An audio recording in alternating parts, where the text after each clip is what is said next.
મૂળ થોડુંક મરચું નાખ્યું ને મૂળ નાખી દઉં. અજમાન થોડુંક ભૂસી દઉં. હાથ કચરો ચચર્યો છે ન બાંધવાનો. ગાંઠિયાનો લોટ ને તો જોર ઓછું આવે. રાખી દઉં આ રીતે પોતે.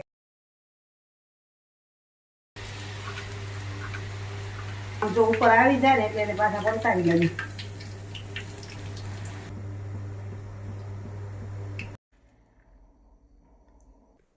નમસ્કાર મિત્રો, કેમ છો? મજામાં? સ્વાગત છે તમારું મારી YouTube channel natural life with Tina પર. મિત્રો રવિવાર એટલે સતત કામની પડોજણ પડી જ છે. સતત કરતી રહું છું અને જેટલું બનશે એટલો વિડીયો કરશું. નહીં તો આજે કામ ખાસ કરવું છે એટલે સતત કરતી જઉં. બીજોરા ચીરેલા પડ્યા છે, સુકવવાના બાકી છે. તો આખા દિવસમાં જે સંજોગ મળશે ત્યારે કરતા જઈશું. મંદિરથી આવી અને હવે ઘરકામની તૈયારી કરું. હમણાં 2 રવિવાર છે ને મારા બહાર ગયા છે એટલે આ રવિવારે મને લાગે છે ખેંચીને કામ કરવું પડશે વધારાનું. આવું 20 કિલાથી ઉપર મળ્યા છે.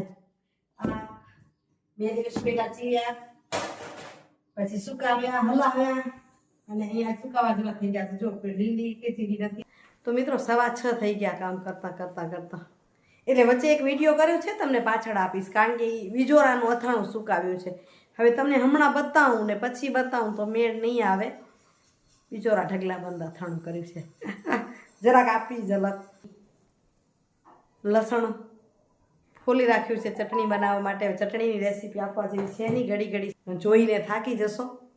હવે સાહેબ આવી ગયા એટલે જમી લઈએ અને પછી કરીએ ગાંઠિયા બનાવવાની તૈયારી. કાલે હોળી છે, ધૂળેટી આવે તે પહેલાં પૂરીની તમને રેસીપી આપી અને આજ ગાંઠિયાની તમને પરફેક્ટ માપ સાથે રેસીપી આપી દઉં, બરાબર ને? ચાલો જલ્દી ખીચડી ચડી ગઈ છે.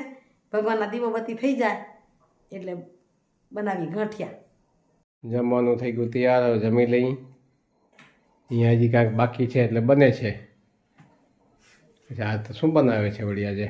પ્લાનિંગ શું કર્યું? થોડુંક પ્લાનિંગ એમ કે જમી લઈને ત્યાંથી લોટ બાંધી નાખું ને તો નાસ્તો થઈ જાય તૈયાર. ગાંઠિયા બની જાય ને. ગાંઠિયા આપણે એમના ઘરે જ બનાવીએ છીએ, રેડીમેડ લેતા નથી. તો જમવા પહેલાં લોટ બાંધી નાખી તો એટલે પછી રેસ્ટ લઈ લે લોટ અને પછી જમી તળી નાખી. દિવસે આપણે ટાઈમ મળશે નહીં ને આ રવિવારે પાછી તમે ફ્રી ન હો તો પછી આમ 2 જણા આવીને તો જ ગાંઠિયા મજા આવે. તો મિત્રો અહીં માપની વાત કરીએ તો જો અહીં 3 મોટી ચમચી 1 કિલોમાં આપણે તેલ નાખશું.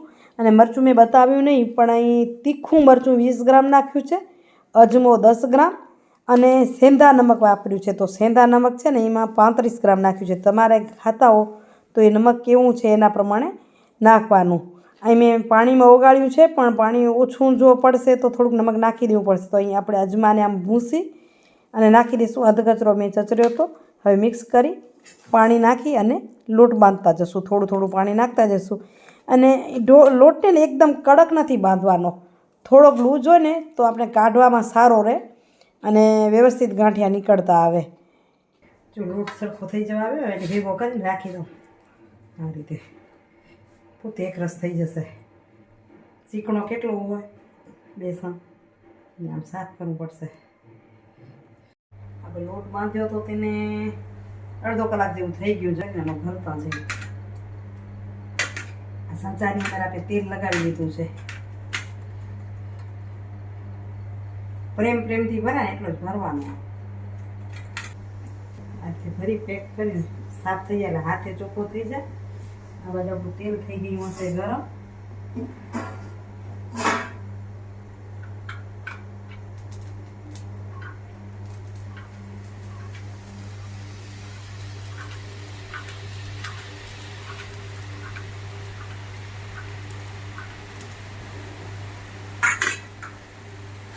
એક સંચામાં 2 વાર પડશે. આમ જો ઉપર આવી જાય ને એટલે એને પાછા પલટાવી લેવી.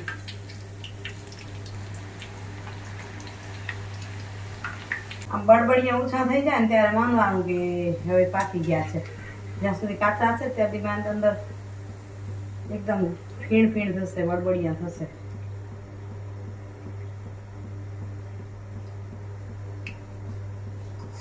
ચાલો આ થાળી મૂકી એટલે ત્યાં નીકળી જાય ત્યાં સુધી.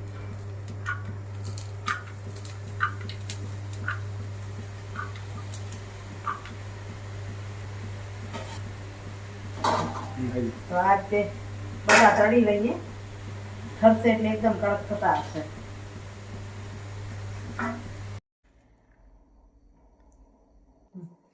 તો મિત્રો થઈ ગયા આપણા મસ્ત મજાના ગાંઠિયા તૈયાર.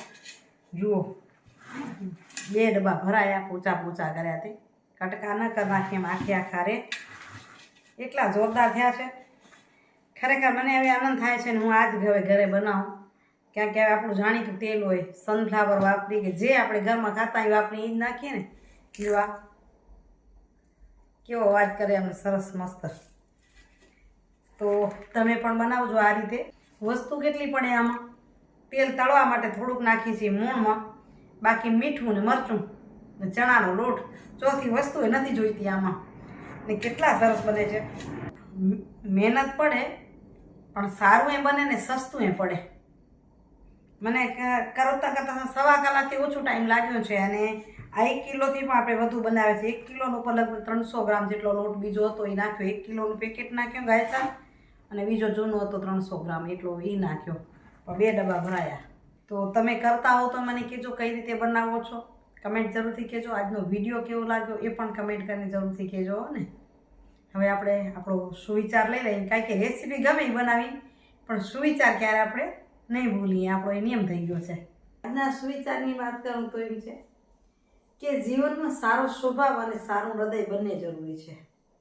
હૃદય સારું હોય ને સ્વભાવ સારો ન હોય તો પણ ચાલે નહીં. સારું હૃદય હોય તો કેટલાક સંબંધો બને.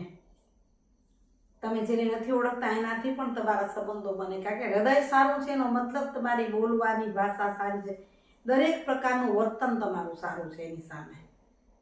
અને એ બધા સંબંધને ટકાવવા માટે સારો સ્વભાવ જોઈએ. તોછડાપણું કરીએ તો એ સંબંધો ક્યારે ટકતા નથી. એટલે સારું હૃદય અને સારો સ્વભાવ હોય તો સંબંધો બને ખરા અને સંબંધો ટકે ખરા. અને એ સંબંધોમાં તમારું વાણી વર્તન કેવું હોવું જોઈએ?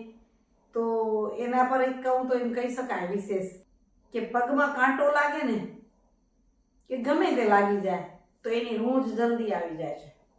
રૂંજ આવી જાય, થોડા ટાઈમમાં એની રૂંજ આવી જાય. કાંટો લાગે, કાંઈ લાગી જાય તો કાંટો ચૂંભે કરો, કાંટો કાઢી નાખો ને એટલે રૂંજ આવી જાય.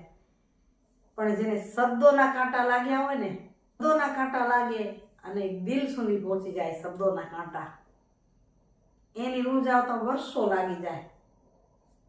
ઘણી વાર તો રૂંજ આવે નહીં, કઈ સમય લાગી જાય છે. દેખાય ખરું કે હવે બદલે ભૂલાઈ ગયું છે ને નવેસરથી શરૂઆત થઈ ને નવી જિંદગી થઈ ને બધી વાત સાચી. પણ શબ્દોના બાણ છે ને એ આકરા એટલા હોય કે એની ક્યારેક રૂંજ વર્ષો પછી આવે ને ક્યારેક સમૂડીએ ના આવે. તો હંમેશા વાણી વર્તન એ બધા તમારા શુદ્ધ હોવા જ હોવી જોઈએ.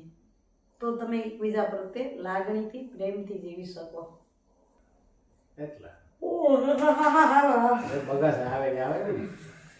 એનો આભાર કે આપણે આટલી તાકાત આપી છે. હર સમયમાં આપણે ખુશીથી બધું જ કરી શકીએ છીએ, આનંદથી બધું જ કામ પાર પાડી શકીએ છીએ. આ કરવું છે હાલો કરી લઈએ, આ કરવું છે હાલો કરી લઈએ. એટલે પરમાત્માનો આભાર માની આપણે. તો મિત્રો કામ પતી ગયું અને જલ્દી વિડીયો એડિટિંગ કરીને મૂકું તમારી સાથે. તો એ વિડીયોનું કરું છું એન્ડિંગ. આજનો વિડીયો કેવો લાગ્યો કમેન્ટ કરીને જરૂરથી કહેજો. આશા રાખીશ કે તમને ગમ્યો હશે. સારો લાગ્યો તો લાઈક શેર સબસ્ક્રાઈબ કરવાનું ભૂલશો નહીં. અને ગાંઠિયા તમને કેવા લાગ્યા છે કહેજો. બન્યા બહુ જોરદાર છે. તો આવજો મિત્રો. જય શ્રી કૃષ્ણ, જય ગરુડ, જય ભારત અને જય હિન્દ. Bye bye, Hariom.